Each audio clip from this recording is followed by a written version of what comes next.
Hoje nós vamos falar sobre um tema muito interessante, que para mim é um desafio falar sobre isso.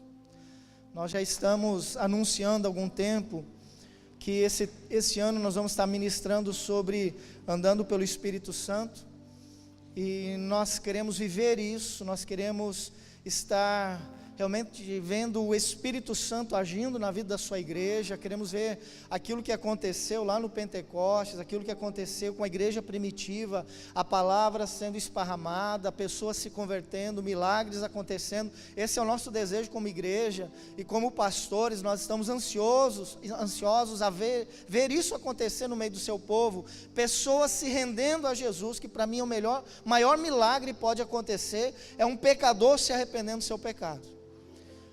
Esse é o nosso anseio, e para isso acontecer nós temos que estar andando pelo Espírito, Gálatas 5:25 diz, se viveis pelo Espírito, andeis também pelo Espírito. Então, em outras palavras, se o Espírito Santo habita em você, e eu sei que habita porque você aceitou a Jesus, o Espírito Santo habita em você, agora é hora de andar também com o Espírito. Ele não tem que pegar carona onde você quer ir. O Espírito Santo tem que guiar você para onde Ele quer que você vá. Amém? Você não dá carona para o Espírito Santo. É Ele que te direciona aonde você precisa estar, aquilo que você precisa fazer, aquilo que você precisa falar, e quando você tem que se calar. Isso é andar pelo Espírito, irmãos. É deixar Ele dirigir as nossas vidas. Porém, para que nós vivamos isso, eu entendo que tem um alicerce que precisa ser trabalhado. Algo que eu quero trazer para vocês nessa noite, não se conclui aqui, nós vamos trazer pelo menos 4 ministrações sobre esse tema, que é o temor do Senhor. Eu entendo que o temor do Senhor é uma base que eu e você precisamos entender, no que se diz respeito a um relacionamento com Deus e com o seu Espírito, para que isso possa fluir, para que a gente possa viver uma vida no Espírito e pelo Espírito. Nós precisamos entender o que é temor. A gente está muito acostumado, irmãos, e ouvir aquela mensagem onde nós somos alimentados, onde nós ouvimos o que o amor de Deus faz por nós, a salvação em Jesus, os milagres de Jesus, palavras que te empoderam, palavras que te direcionam, e você sai de um culto assim extasiado, cheio de alegria, com o coração jubilante, você sai feliz, você sai realmente com muita alegria.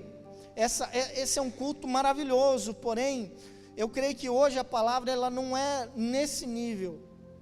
Por isso que ela é um pouco difícil, porque é uma palavra que vem tratar algumas coisas importantes relacionadas a como nós devemos nos portar na presença de Deus. O temor do Senhor, irmãos, é algo que eu e você precisamos entender, porque Deus é amor, Deus é misericórdia, Deus é graça, Deus é longânimo, Deus é bondoso, Deus é fiel, misericordioso, compassivo. Deus é tudo isso, mas Deus é justiça, Deus é fogo consumidor, Deus honra a sua palavra, Deus é justo. Independente de quem seja, Ele vai agir com justiça. O temor do Senhor nos leva a entender, talvez um limite onde eu e você precisamos ter nesse relacionamento com Ele. E eu queria nessa noite começar falando, como eu já falei, uma série de mensagens que eu e o pastor Wesley vamos estar ministrando. Eu pelo menos vou pregar 2 vezes, pastor Wesley provavelmente mais 2, mas hoje eu nem vou entrar no tema em si. Hoje eu quero só abordar consequências da falta de temor, algumas consequências da falta de temor, irmãos, e é bem claro isso. Você que já leu a Bíblia, que conhece a Bíblia, você já percebeu algumas situações onde pessoas ou seres faltaram com temor e receberam com isso algumas consequências? A gente pode começar pensando logo em Lúcifer, querubim ungido, que estava na presença de Deus, líder dos louvores, tinha intimidade, era responsável por outros anjos, mas o que aconteceu?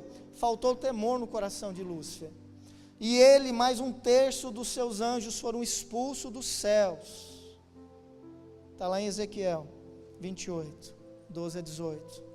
Nós podemos pensar também em Adão e Eva, foram criados à imagem e semelhança de Deus, colocados num jardim maravilhoso, que não tinha mato, que não tinha nenhum problema para criar, para cuidar daquilo, eles só tinham que dar nome aos animais, as coisas, nem chovia, a natureza por si só acontecia, florescia, mas mesmo apesar de receberem tudo isso, eles não valorizaram e não agiram com temor ao Senhor, e desobedeceram a Deus. Com isso foram amaldiçoados e expulsos do jardim do Éden.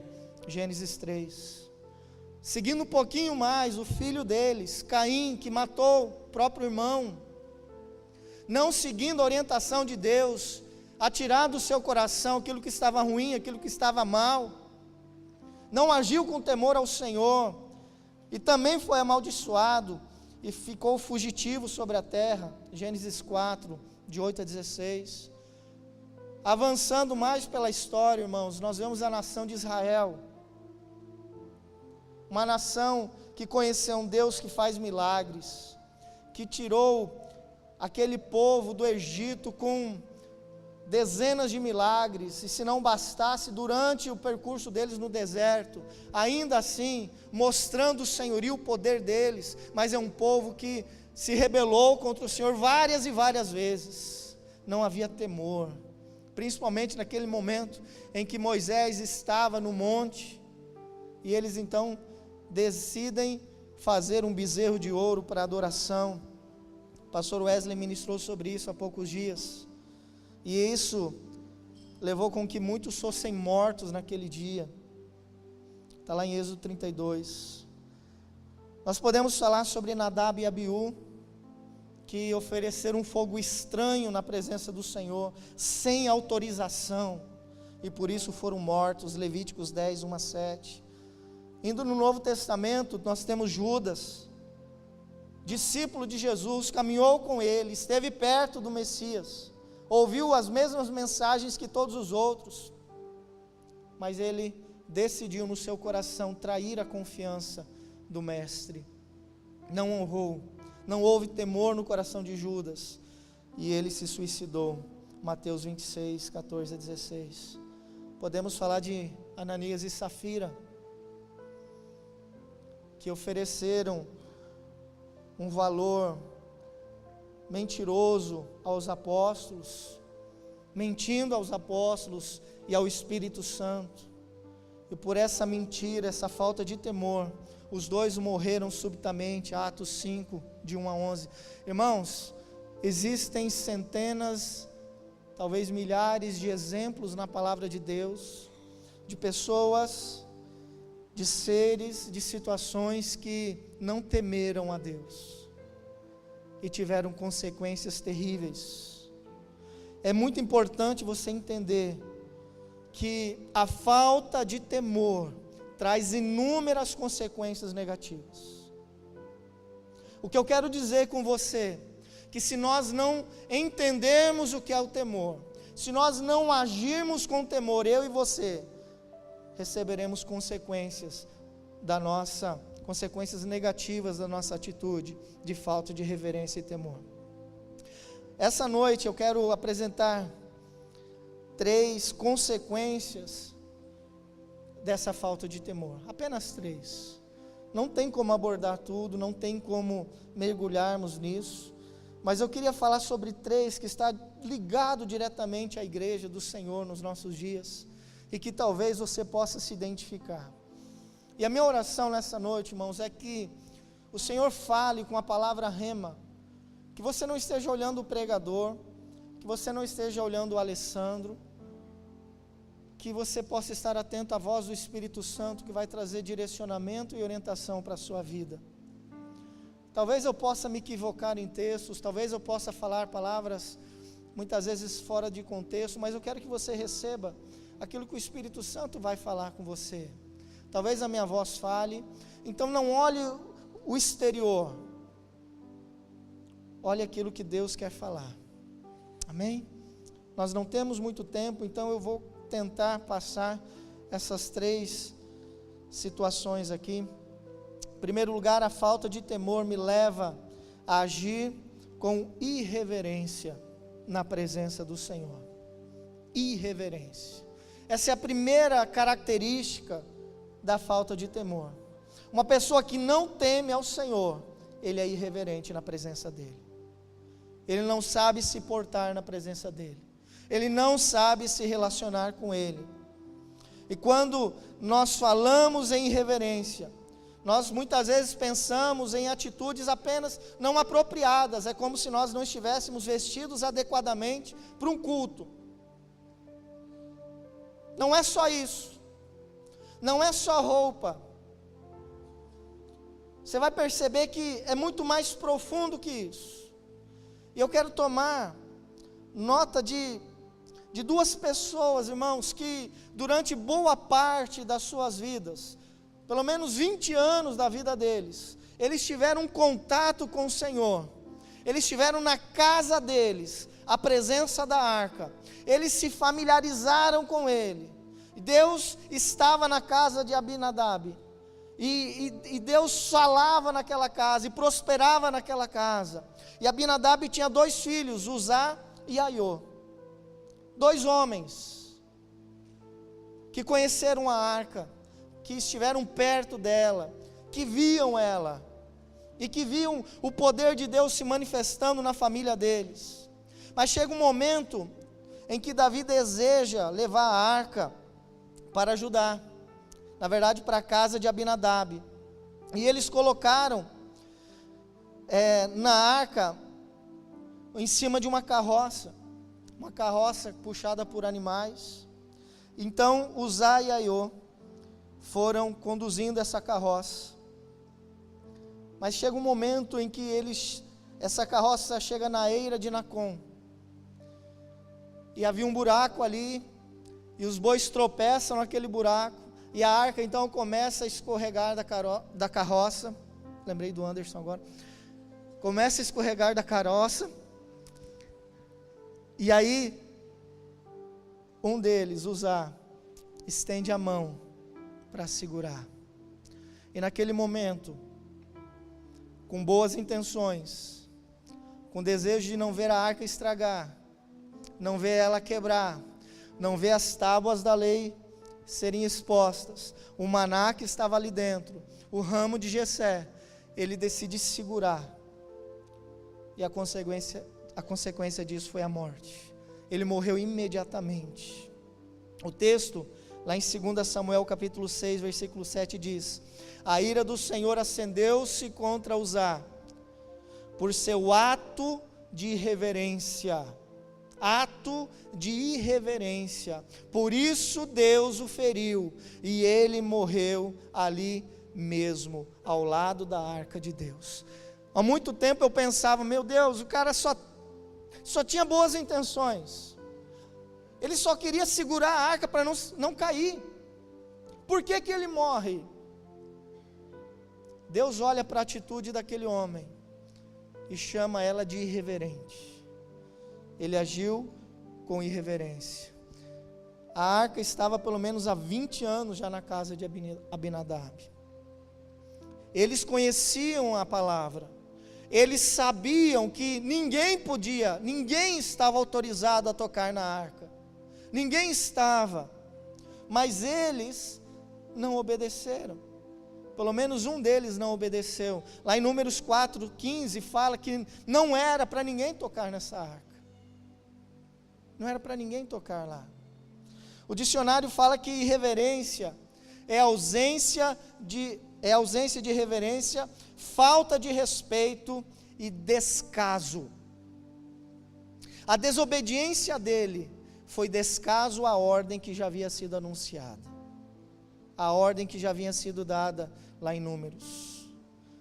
Meus irmãos, nós temos que tomar muito cuidado, para que eu e você não venhamos ser irreverentes na presença do Senhor. Assim como Uzá e Aiô, o hábito pode nos tornar pessoas irreverentes. Nós temos muitas vezes feito as coisas por hábito.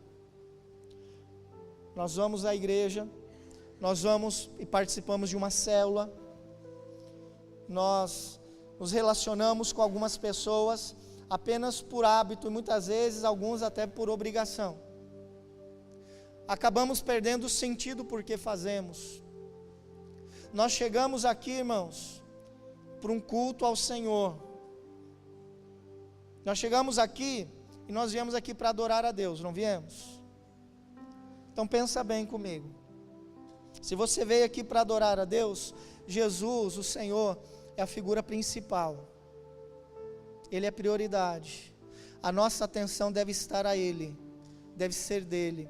Os nossos louvores é para Ele. O nosso coração deve estar ligado com o dele. As nossas atitudes têm que entender que o motivo de estarmos aqui tem a ver com Ele. E tudo que fizermos aqui é para Ele. Só que, meus irmãos, assim como eles, o hábito de estar, de fazer, a repetição, muitas vezes a gente perde a seriedade, ou o verdadeiro interesse, ou a verdadeira necessidade daquilo que fazemos.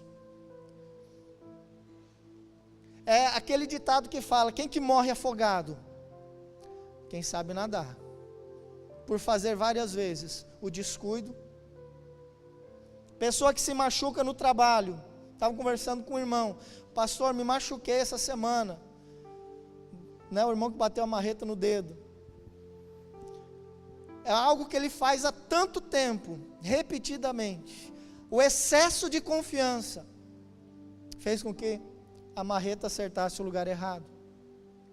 E muitas vezes nós somos assim na presença de Deus. Nós chegamos aqui, nós viemos aqui para cultuar o Senhor, mas a única coisa que não acontece é o culto a Deus. Porque na presença do Senhor nós dormimos, na presença do Senhor nós conversamos com o que está do nosso lado, na presença do Senhor nós mandamos mensagens, na presença do Senhor nós estamos interessados mais em saber o que o outro lá do outro lado está fazendo, na presença do Senhor nós questionamos, e passamos a julgar.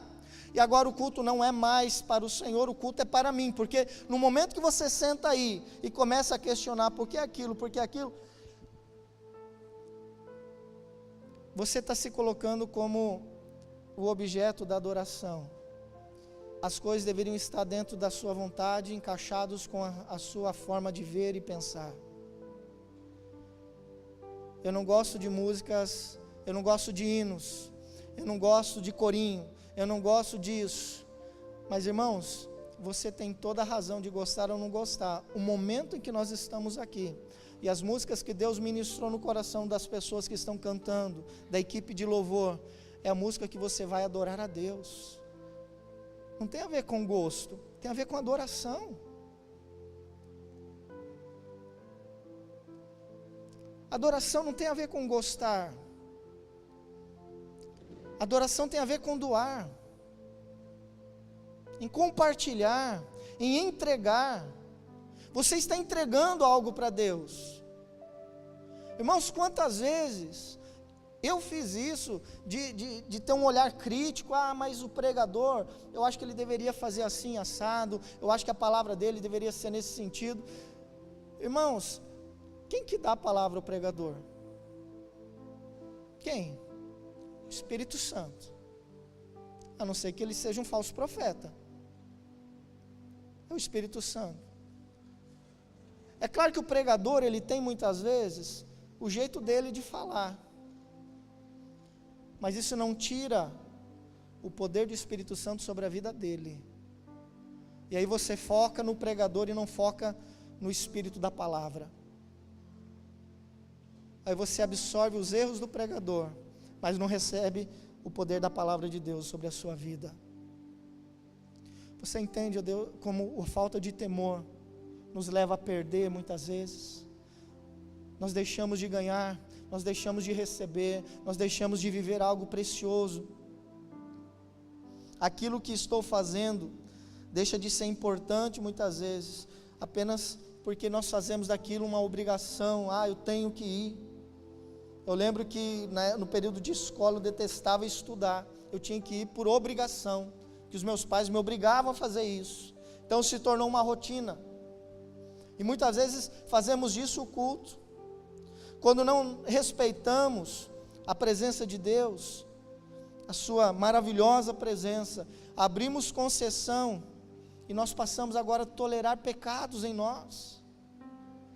Abrimos concessão e pecados vão entrando de uma forma sorrateira, de uma forma que a gente muitas vezes não percebe, mas vai aceitando, vai deixando, e entra pela sua televisão, entra pelo rádio da sua casa, entra pelas conversas no WhatsApp, pelos vídeos que você assiste, e aquilo vai contaminando você.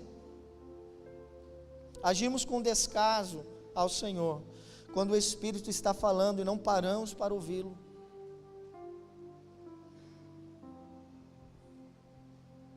Quando o Espírito está falando e você não para ouvir,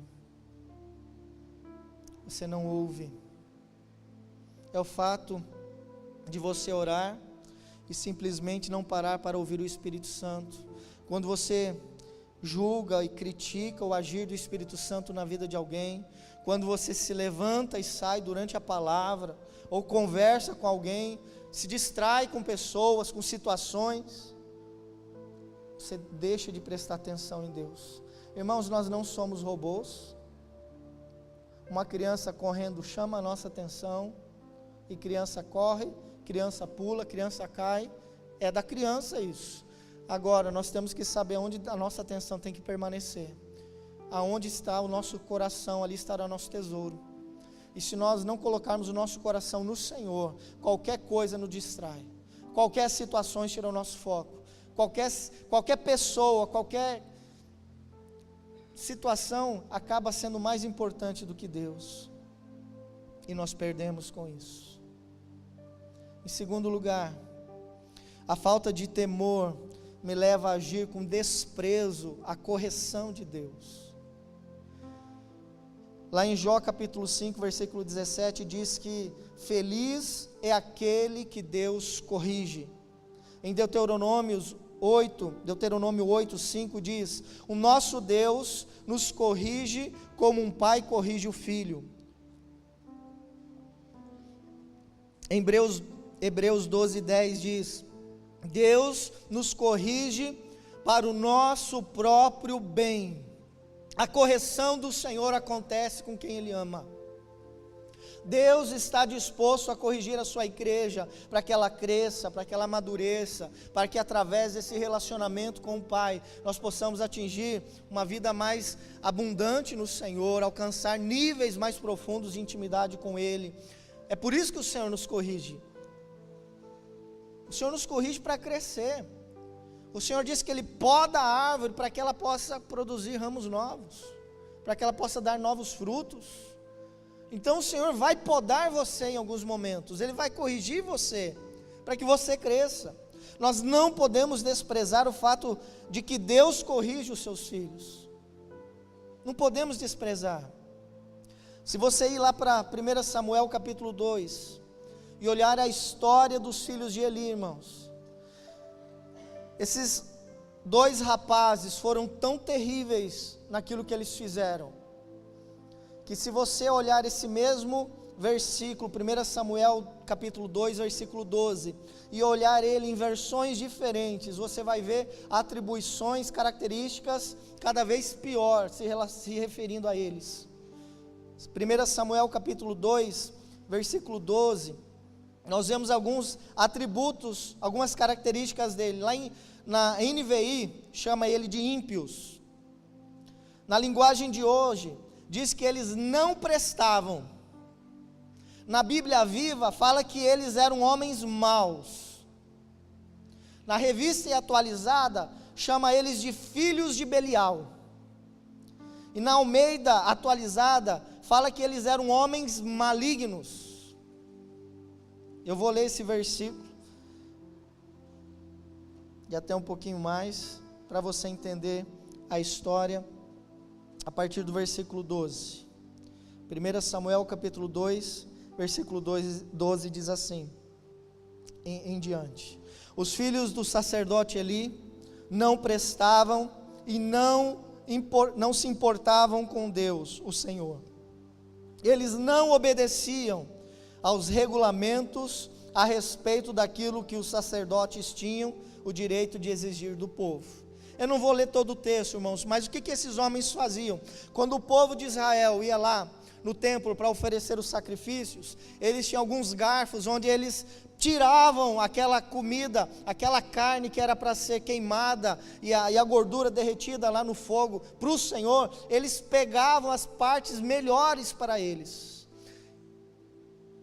aquilo que era consagrado ao Senhor, eles tiravam para que eles comessem a picanha, a maminha, a ponta de peito, né? Fala, não, isso vai queimar, rapaz, isso aí vai virar brasa, vai virar churrasco. Além disso, irmãos, não era só isso, eles forçavam as pessoas, porque o povo ficava indignado. Eles eram sacerdotes, mas eles não podiam fazer isso, mas eles forçavam as pessoas a consentirem com o pecado deles, senão eles tomavam a força. Está lá no versículo 16, senão eu os tomarei a força. 17, e assim os filhos de Eli tratavam com muito desprezo as ofertas trazidas a Deus, o Senhor, e para o Senhor o pecado desses moços eram muito graves. E também não era só isso, no versículo 22, Eli já estava muito velho, ele ouvia falar de tudo que os seus filhos faziam aos israelitas, e também que eles estavam tendo relações com as mulheres que trabalhavam na entrada da tenda sagrada. Um absurdo. Sacerdotes, o nome desses homens era Ofni e Finéias, foram escolhidos pelo Senhor com uma missão tão importante, tão especial. Eles estavam lá para entrar na presença de Deus, oferecer sacrifícios. Era um lugar de intimidade, era um lugar onde mais ninguém poderia estar, somente os sacerdotes. E eles cometeram pecados horrendos, irmãos. A Bíblia diz que esses pecados eram muito graves aos olhos de Deus, muito graves. Não precisa nem dizer que a consequência do pecado deles foi a morte. Eles morreram por conta disso. Mas o que eu vejo neles, irmãos? Eles viviam na prática do pecado. Eles desprezavam completamente as leis deixadas pelo Senhor. Lá em Deuteronômio 18, de 3 a 5, registra algumas partes dos animais que realmente eles poderiam comer como sacerdotes, mas não aquilo. Eles estavam desobedecendo. Em vez deles cumprirem e dar um exemplo, eles estavam sendo mau exemplo. É como a gente ouve hoje, né, pastores que caem em adultério, que caem em escândalo por conta de dinheiro. Isso aí traz um escândalo para a igreja, isso ofende. É como que pode homens que poderiam, que a gente via tanta intimidade com Deus, cometerem algo assim? Era o mesmo escândalo da época, era o mesmo escândalo. Eles se deixaram levar, irmãos, pelos pecados. A ingratidão e o desprezo deles levou eles a entrar cada vez mais fundo no pecado. E muitas vezes nós somos assim, ingratos, queremos mais, e aí a gente não tem paciência para esperar no Senhor, e a gente faz do nosso jeito, da nossa vontade, porque a gente quer aquilo. Eu vejo que eles acharam que tinham um foro privilegiado. Está em moda nessa palavra hoje. Nós somos sacerdotes, nada aconteceu com a gente, Deus não vai tocar em nós. Provavelmente no início da prática não era assim. Talvez isso levou anos para que eles fizessem da forma que estava acontecendo, mas eles foram fazendo, e aos poucos eles se tornaram pessoas desprezíveis aos olhos do Senhor. Eles provavelmente pensaram que Deus aprovava a prática deles. Meus irmãos, talvez a fala deles era assim: já que Deus não nos castigou, significa que não tem problema. Eu já vi tanto cristão pensando assim: não dá nada, não aconteceu nada, então não tem problema. A gente se engana, e nós acabamos confundindo, achando que Deus age com impunidade em algumas vezes. Meus irmãos, Deus é justo, e impunidade não faz parte do caráter dele. Quando você peca e não é imediatamente punido, não significa que Deus não ignorou a sua atitude. Ele está te dando tempo para que você se arrependa. Ele está te dando tempo para que você reconheça os seus erros. Lá em Naum capítulo 1 versículo 3 diz: o Senhor é muito paciente, mas o seu poder é imenso. O Senhor não deixará impune o pecado. Ele não deixará. Deus demorou em punir o povo de Israel, porque queria que aquele povo se humilhasse na presença e não fosse eliminado. Quando nós olhamos Isaías 48, 9, nós vemos o texto dizendo: por amor do meu próprio nome, eu adio a minha ira, por amor de meu louvor, eu a contive, para que você não fosse eliminado. Deus estava se referindo ao povo dele, porque se Deus agisse de imediato, ele teria matado todas aquelas pessoas que desprezaram o poder dele, a santidade dele, o que ele tinha feito. Deus tem um momento certo de agir. Eu quero que você saia daqui entendendo isso. Deus sabe a hora de agir. Então não confunda longanimidade, benignidade com impunidade. Deus é longânimo, Deus é benigno, mas Deus não age com impunidade. Ele está te dando tempo. Ele está te dando tempo para mudar, porque a mão dele, uma hora ou outra, pesará sobre a sua vida. Eu não estou aqui para ameaçar, meus irmãos, mas eu sei de um dia, Deus chegou para mim e falou assim: Alessandro, se você não mudar a sua vida hoje, você vai morrer rápido. Deus me deu um checkmate. Eu ouvi isso de Deus, irmãos: se você não mudar a sua vida, você vai morrer rápido. E não era que Deus estava me ameaçando, Deus estava contestando que o caminho que eu estava era um caminho de morte. Meus irmãos, o salário do pecado é morte, mas o dom gratuito de Deus é vida, e vida em abundância. Nós não podemos trilhar um caminho de morte. Por isso precisamos obedecer, por isso nós precisamos nos arrepender. Não podemos brincar com Deus, não podemos. Os fins não justificam os meios. Ou os fins justificam os meios. Nós temos que tomar o cuidado, porque muitas vezes queremos negociar algumas coisas com Deus, e nós nos equivocamos, porque Deus não aceita esse tipo de negociação. Terceiro lugar, a falta de temor me leva a agir com insubmissão à ordem do Senhor.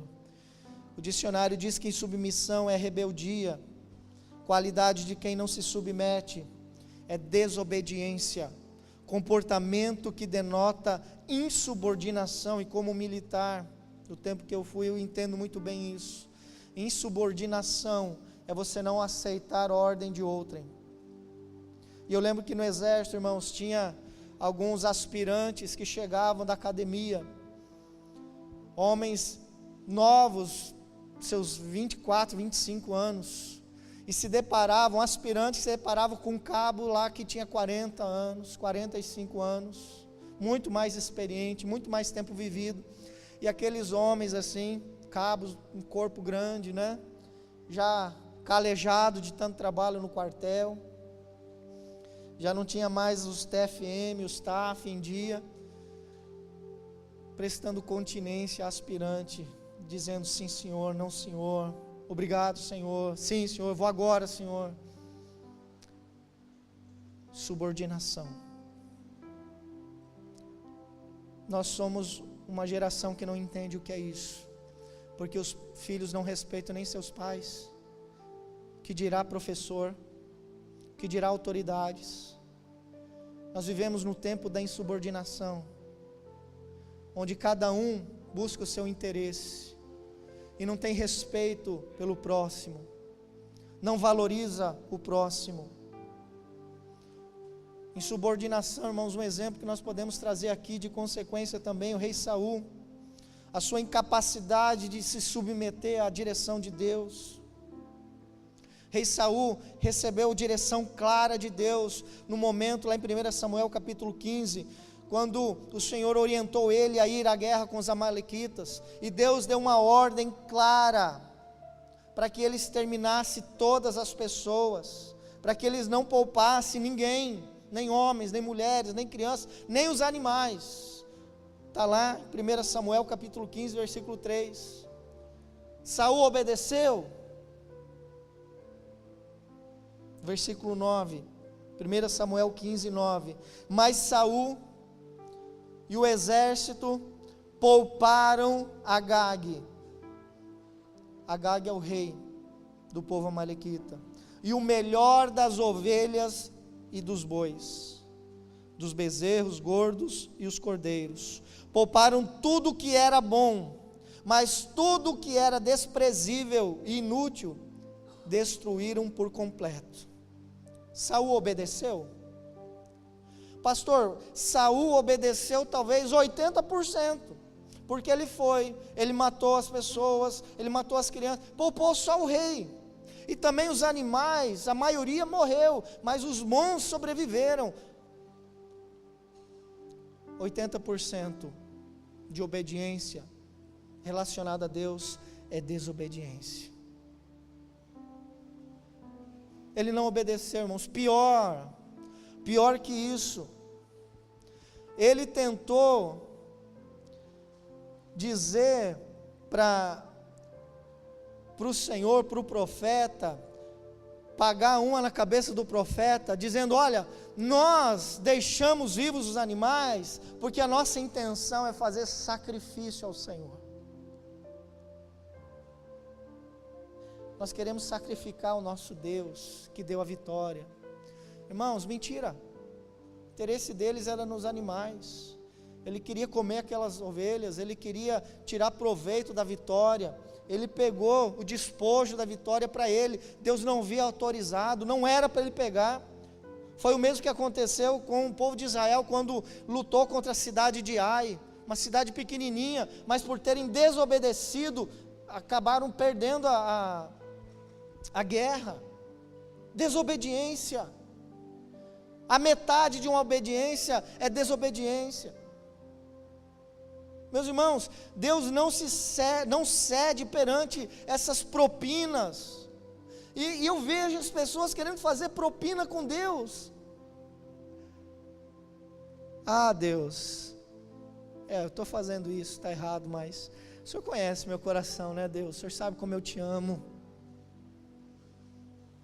Aí vem na igreja e canta, celebra, aplaude, isso é maravilhoso. Deus, meu coração é teu, mas está vivendo no pecado, está negociando. Deus não negocia santidade, obediência. Deus não negocia. Deus, mas o Senhor sabe, a carne é fraca, o Senhor sabe o quanto eu tenho tentado, mas mesmo assim abre concessões. O Senhor tem nos chamado a atenção, irmãos, para esse temor. Você não tem como comprar Deus, Ele conhece seu coração. Eu não vim aqui para acusar ninguém,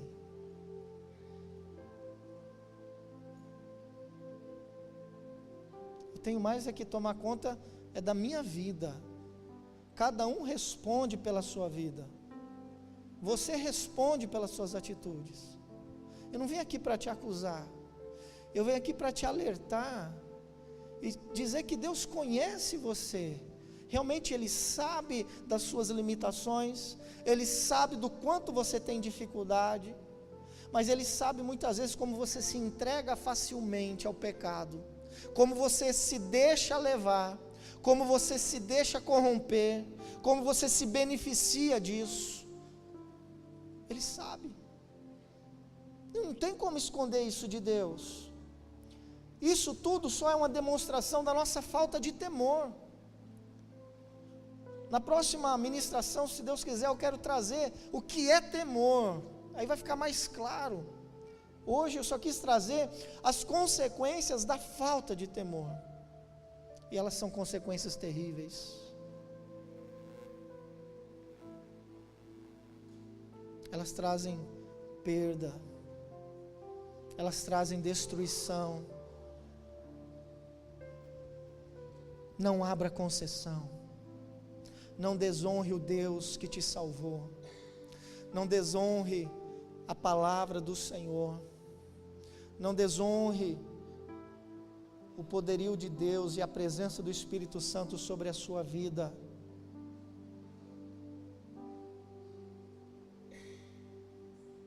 Haja com temor. Meus irmãos, nessa noite nós estamos dando início a uma série de mensagens com esse tema. Deus me deu uma direção, e a direção ela é muito clara, eu quero explicar para vocês. Nós vamos fazer 8 dias de jejum. 8 dias. E esse jejum não é para todos, é para algumas pessoas, que eu não sei quem são. E esse jejum não é para essa semana, é para a semana que vem. Nós vamos começar na segunda-feira da semana que vem, dia 21, dia 18 a 25, né? 8 dias, 18 a 25. E esse jejum é para aquelas pessoas que querem entender, que querem buscar compreender o que é o temor do Senhor, que querem viver isso, que querem experimentar isso no seu dia a dia. Eu dei alguns exemplos aqui, irmãos, e talvez nas outras ministrações a gente vai trazer mais coisas. Eu acho que questão de culto, eu poderia ministrar pelo menos umas 3 ou 4 palavras só sobre culto. Porque se o presidente Jair Bolsonaro estivesse falando aqui, talvez ele atrairia mais a sua atenção do que o Espírito Santo falando.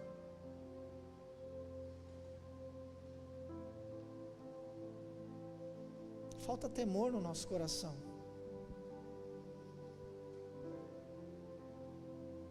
Falta temor, irmãos, porque muitas vezes a gente nem está com tanta sede assim, não está nem com tanta vontade assim de ir no banheiro, mas a gente sai, porque eu quero ver como que está lá fora, e muitas vezes sai e fica lá.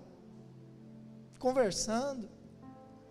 Ou está aqui dentro, irmãos, eu vejo algumas coisas, até me atrapalham, adolescentes conversando, pessoas trocando risada, rindo um para o outro, eu fico, ou está rindo de mim, ou o Espírito Santo deu uma revelação ali, o outro está celebrando a Deus, glória a Deus.